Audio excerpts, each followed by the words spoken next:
अस्सलाम वालेकुम दोस्तों, मैं हूं अरसलान शाही और महर मुसाफिर की एक नई किस्त लेके आपकी खिदमत में हाजिर हूं।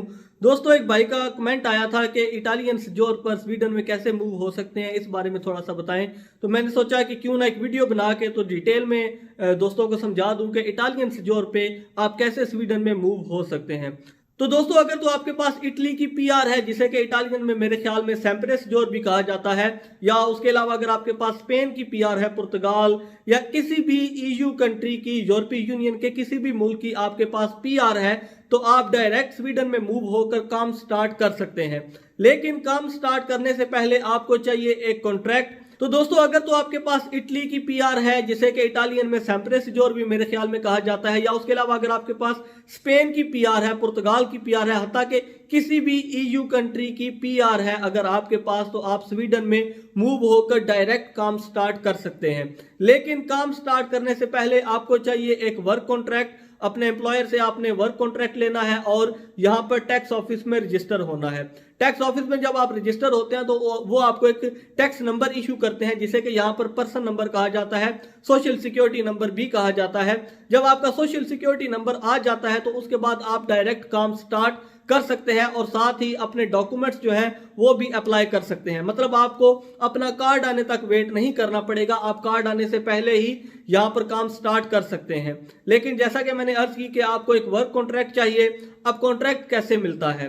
कॉन्ट्रैक्ट ऐसे मिलता है कि अगर आप स्किल्ड लेबर हैं लेकिन आप पढ़े लिखे नहीं है, आप जुबान नहीं जानते, आपको इटालियन जुबान आती है लेकिन आप स्वीडिश जुबान नहीं जानते, इंग्लिश जुबान नहीं जानते, तो फिर काम जो है वो आपको किसी गोरे एम्प्लॉयर के पास नहीं मिलेगा, आपको देसी किसी के पास काम ढूंढना पड़ेगा। अब देसी जो है वो ज्यादातर रेस्टोरेंट इंडस्ट्री में काम करते हैं, क्लीनिंग कंपनीज उन्होंने कुछ लोगों ने बनाई हुई है, कुछ लोग ये सड़कों से जो बर्फ पड़ती है वो हटाने का काम करते हैं, वो कंपनियां भी मौजूद हैं। कुछ की ट्रैवल की कंपनियां हैं, जैसा कि ट्रकिंग की, या इस तरह के बहुत से बिजनेसेस हैं जिनमें हमारे देसी लोग जो हैं वो इन्वॉल्व हैं। अगर वो आपको कॉन्ट्रैक्ट दे देते हैं, आपको काम पे रख लेते हैं, तो आप जाके डायरेक्ट अपना सोशल सिक्योरिटी नंबर जो है वो अप्लाई कर सकते हैं। गोरा कोई भी आपको, स्वीडिश जो है वो आपको काम नहीं देगा, क्योंकि वो कार्ड आने से पहले काम नहीं देते और इसके अलावा जुबान को भी वो बहुत ज्यादा अहमियत देते हैं। लैंग्वेज बैरियर बहुत बड़ा है यहाँ पर, शायद जितना स्पेन इटली में है उस तकरीबन उतना यहाँ पर भी लैंग्वेज बैरियर है। लैंग्वेज के बगैर आपको किसी स्वीडिश के पास जॉब बहुत ज्यादा मुश्किल से मिलती है। सिर्फ बात करने का मकसद यह है कि अगर आपके पास स्किल भी है लेकिन आपको लैंग्वेज वगैरह नहीं आती, तो फिर आपको कोई गोरा काम नहीं देगा, तो आपको किसी देसी के पास ही एडजस्ट होना पड़ेगा। और जब आपको कार्ड मिल जाता है तो वो कार्ड होता है 5 साल का। 5 साल के कार्ड के बाद आप पीआर अप्लाई कर सकते हैं।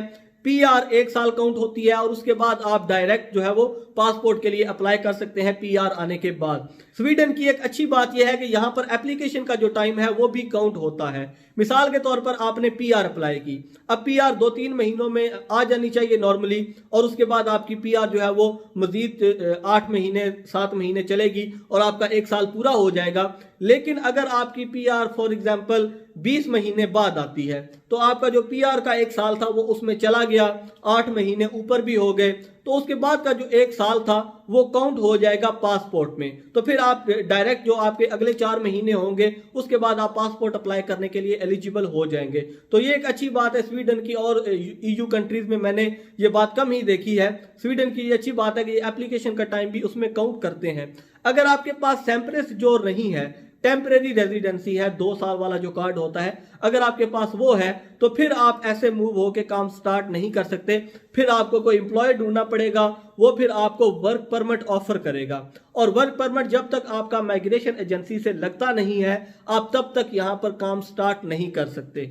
और जैसा कि मैंने वीडियो के शुरू में बताया था कि ये सिर्फ इटालियन सेम्प्रेस जोर के लिए ही नहीं है, आपके पास किसी भी ईयू कंट्री की परमानेंट रेजिडेंसी है तो ये रूल आप पे अप्लाई होता है, और आप स्वीडन में आके इस तरह काम ढूंढ के तो काम स्टार्ट कर सकते हैं, और साथ साथ माइग्रेशन एजेंसी में अपने डॉक्यूमेंट्स भी जो है वो चेंज होने के लिए अप्लाई कर सकते हैं। तो दोस्तों, ये थोड़ी सी इंफॉर्मेशन आपकी खिदमत में पेश की। अगर तो आपके मजीद कोई सवालात हो तो आप मुझे इंस्टाग्राम पे भी मैसेज कर सकते हैं, या उसके अलावा आप कमेंट सेक्शन में भी लिख सकते हैं। मैं कोशिश करूंगा कि जिस हद तक मुमकिन हो आपको इंफॉर्मेशन प्रोवाइड कर सकूं।